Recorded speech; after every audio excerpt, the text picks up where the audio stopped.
Madame, Monsieur, bonjour. Merci de nous rejoindre à la une de l'actualité. Le président de la République a reçu son homologue de Sierra Leone, Julius Maada Bio, à la présidence de la République.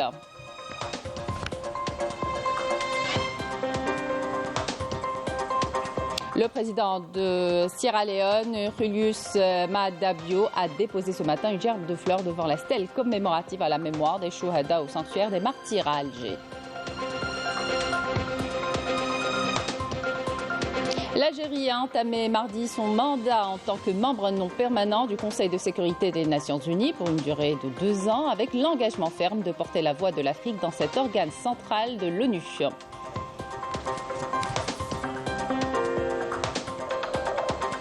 Dans l'actualité également, la mort du numéro 2 du mouvement Hamas dans une frappe sioniste à Beyrouth, ravivant les craintes d'une extension des combats et malgré les demandes de cessez-le-feu pressantes de la communauté internationale, l'armée sioniste se prépare à des combats prolongés à Gaza. Pour la sécurité alimentaire, l'État mise beaucoup sur la culture du blé et du maïs dans le sud, rien qu'ici à Tibimoun, on prévoit 10 000 hectares de surface pour le blé cette année. Bienvenue à tous. Le président de la République, Abdelmadjid Tebboune, a reçu son homologue de Sierra Leone, Julius Maada Bio, à la présidence de la République. Arrivé hier, le président sierra-léonais est en visite de 3 jours en Algérie.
Après avoir écouté les 2 hymnes nationaux, les 2 présidents ont passé en revue un détachement de l'armée nationale qui leur a rendu les honneurs. Ils ont ensuite pris une photo devant la presse avant de saluer les 2 délégations des 2 pays.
visite de 3 jours en Algérie depuis hier soir. Le président de la République de Sierra Leone, Julius Maada Bio, a déposé ce matin une gerbe de fleurs devant la stèle commémorative à la mémoire des Chouhada au sanctuaire des martyrs à Alger.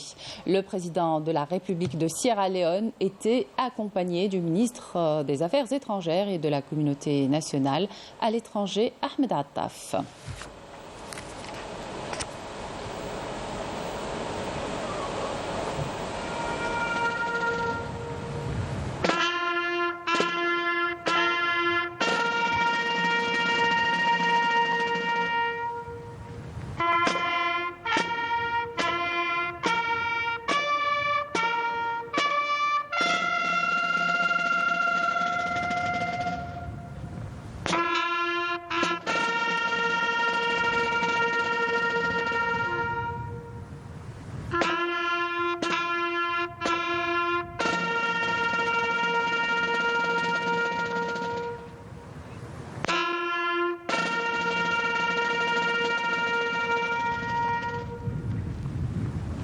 Le président de la République de Sierra Leone, Julius Maada Bio, est arrivé hier soir en Algérie dans le cadre d'une visite de 3 jours. Maada Bio a été accueilli à son arrivée à l'aéroport international Houari Boumediene d'Alger par le Premier ministre Nader Larbaoui.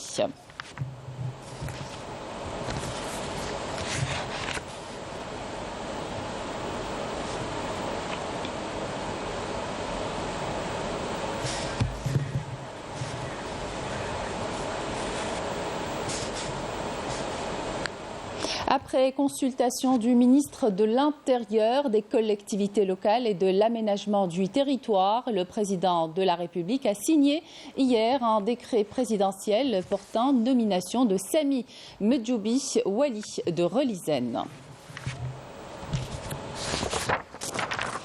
L'Algérie a entamé mardi son mandat en tant que membre non permanent du Conseil de sécurité des Nations Unies pour une durée de 2 ans.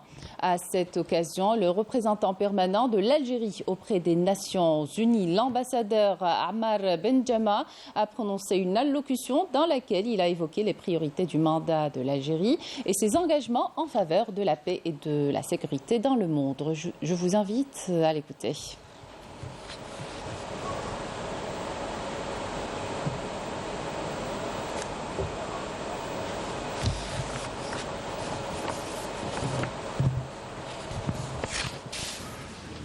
باعتبارها ممثل الدول العربية في مجلس الأمن سوف تبدو للجزائر.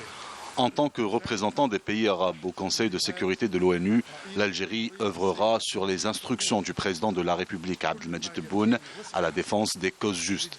Bien évidemment, la question palestinienne sera la priorité absolue de notre pays durant son mandat au Conseil de sécurité. Notre objectif dans l'immédiat est d'œuvrer à mettre fin au génocide dont est victime le peuple palestinien, notamment des femmes et des enfants dans la bande de Gaza. Que ce soit sur le plan politique ou humanitaire, on ne peut plus accepter le silence du Conseil de sécurité de l'ONU, qui est l'instance mondiale chargée du maintien de la paix et de la sécurité dans le monde et qui est aujourd'hui, et on le constate tous, à les points liés et incapable de mettre fin à ce génocide dont est victime le peuple palestinien. Le 6 juin dernier, à l'Assemblée générale des Nations Unies, 95% des voix se sont prononcées en faveur de l'Algérie pour qu'elle jouisse de la qualité de membre non permanent au sein du Conseil de sécurité. Ainsi, le drapeau national a été installé hier au siège des Nations Unies aux côtés de ceux des autres membres du Conseil. Yamina Saïdji. En ce début d'année, l'Algérie entame son mandat en tant que membre non permanent au Conseil de sécurité des Nations Unies pour une période de 2 ans. Elle œuvrera en priorité au renforcement des règlements pacifiques, à la consolidation des partenariats et au soutien des organisations régionales. L'Algérie déploiera tout son poids diplomatique pour faire entendre la voix de l'Afrique, comme l'a affirmé le président de la République à de nombreuses occasions. تقريب شبه إجماع على الجزائر لاعتلائها منصب عضو غير دائم في مجلس الأمن. نشكر شكر جزيل كل 184 دولة اللي صوتت علينا. نلعب إن شاء الله دورنا في مجلس الأمن لصالح الأشقاء ولصالح الأفارقة ولصالح الأمة العربية. Il s'agira d'œuvrer à activer la demande d'augmentation du nombre de sièges non permanents des pays du continent africain au sein de cette instance en le portant de 3 à 5, conformément aux recommandations du consensus d'Uzulwini et de la déclaration de Sirte. L'Algérie contribuera aussi à l'unification de la voix de l'Afrique en faveur des questions prioritaires du continent et de ses aspirations légitimes. Il n'y a aucun doute que l'Algérie, avec sa vision politique claire, sa diplomatie florissante et ses positions nobles sur les questions mondiales justes, acquiert une nouvelle confiance et un nouveau statut en tant que membre non permanent au Conseil de sécurité. Sa présence offrira une nouvelle légitimité et une tribune internationale pour défendre les causes justes et protéger les peuples opprimés. L'Algérie contribuera aussi à l'unification de la voix de l'Afrique en faveur des questions prioritaires du continent et de ses aspirations légitimes. Durant son mandat, elle plaidera également en faveur de la réforme du Conseil de sécurité, processus jugé indispensable pour établir un système international plus juste et équilibré. Le contexte international actuel, marqué par des crises et des menaces multiples et des changements géopolitiques auxquels le continent africain est confronté, souligne l'importance de cette réforme. De plus, l'Algérie réaffirmera son engagement en faveur de la paix en faisant prévaloir le dialogue, le règlement pacifique des crises et le principe de non-ingérence dans les affaires internes des pays, en vue de poursuivre sa démarche vers la préservation de la sécurité internationale, le soutien à la coopération internationale et le renforcement du rôle de l'ONU afin de l'amener à assumer ses responsabilités envers les peuples palestiniens et sahraouis.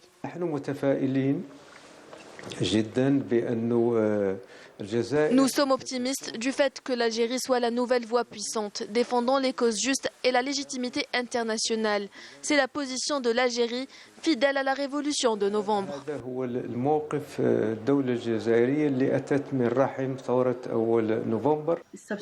Nous plaçons notre espoir en l'Algérie qui a de tout temps défendu les peuples opprimés, un pays guidé par des principes pour défendre toutes les causes justes.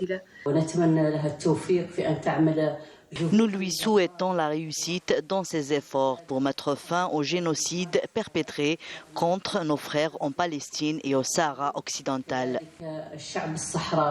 L'Algérie aspire à contribuer aux travaux du Conseil de sécurité en mettant l'accent sur le renforcement de la paix et de la sécurité internationale.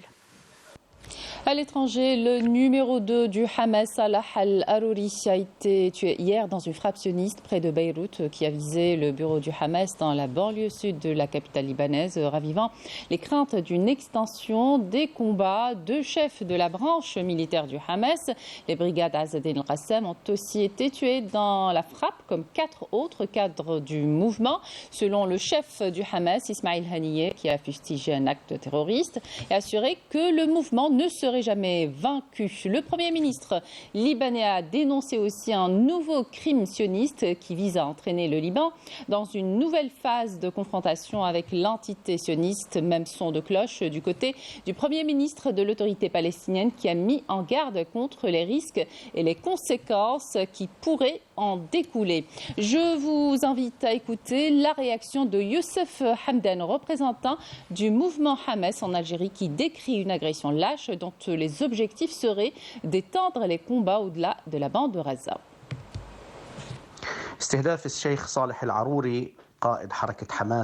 La liquidation du cheikh Saleh al-Harouri, dirigeant du mouvement Hamas en Cisjordanie et numéro 2 du bureau politique du mouvement, ne fera que renforcer la détermination et la lutte du peuple palestinien.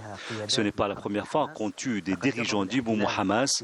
L'occupant n'a cessé de pratiquer des politiques de liquidation physique, comme c'était le cas pour Cheikh Yassine, Dr Abdelaziz al-Rantisi, al-Ja'bari. Tous ces meurtres n'ont pas vaincu la volonté et l'abnégation du mouvement. Ce lâche assassinat est sans nul doute une agression contre l'État libanais et a pour objectif d'étendre la guerre au-delà de Gaza. Cette opération reflète l'échec de l'entité sioniste dans son agression menée à Gaza et le fait qu'elle n'ait réalisé aucun résultat palpable, qu'il soit militaire ou politique. L'entité sioniste n'arrive même pas à imposer un agenda au peuple palestinien. L'occupant cherche des cibles hors des frontières de la Palestine et il doit assumer la responsabilité de son choix. Nous vengerons nos martyrs et l'occupant sioniste paiera le prix de ses crimes. سنثأر لدماء شهدائنا الأبرار وسيدفع العدو الصهيوني ثمن هذه الجرائم. Malgré les demandes de cessez-le-feu pressantes de la communauté internationale, l'armée sioniste se prépare à des combats prolongés à Gaza. Dans la nuit de mardi à mercredi, des frappes sionistes ont ciblé un hôpital de Khan Younes ainsi que Rafah et Jabalia, des frappes qui ont notamment endommagé des installations locales du Croissant Rouge palestinien. Le point de la situation avec Melika Blel. Ces images terrifiantes montrent une fois de plus l'étendue de la destruction et du carnage à Jabalia. L'ampleur des missiles et des bombes larguées par l'armée d'occupation sioniste place la ville sous le feu des attaques visant à éliminer la vie et ceux qui cherchent simplement à survivre. L'anéantissement total de tous les quartiers résidentiels et des infrastructures de base sans distinction révèle l'ampleur des dégâts, mais la taille des massacres commis dans les rues et sur les routes sont incalculables. Les villes du nord de la bande de Gaza lancent un appel urgent à l'aide en raison de l'agression continue pendant presque 3 mois. Les installations et les quartiers généraux des municipalités du nord de Gaza ont subi des dommages considérables, entravant leur capacité à fournir des services de base aux citoyens. La situation à Jabalia nécessite également une attention particulière, une intervention immédiate pour faire face aux défis auxquels elle est confrontée. Les voix des enfants victimes des attaques sionistes s'éteignent en raison de la guerre de purification ethnique qui persiste. Les innocents, qu'ils soient martyrs, blessés ou même ceux qui restent toujours disparus sous les décombres, vivent sous l'ombre de cette injustice. Des enfants sont toujours sous les décombres, incapables de respirer pendant des jours. Certains sont coincés là depuis des mois sans que personne ne s'inquiète de leur sort. Il n'y a aucun endroit où se réfugier et le froid est intense. Nos vêtements ne nous protègent plus. Cette zone résidentielle de Rafah qui abritait des dizaines de familles palestiniennes avec femmes, enfants et personnes âgées est aujourd'hui un véritable champ de ruines. Selon l'ONU, près de 2 millions de personnes ont été déplacées. Beaucoup ont fui plusieurs fois, poussés sur les routes par l'avancée des combats du nord vers le sud et les ordres d'évacuation de l'armée sioniste sans pour autant échapper aux bombardements incessants. Et c'est la fin de cette édition. Merci de votre attention. Tout de suite, les prévisions météo avec Amel Laribi. Excellente suite des programmes sur Canal Algérie.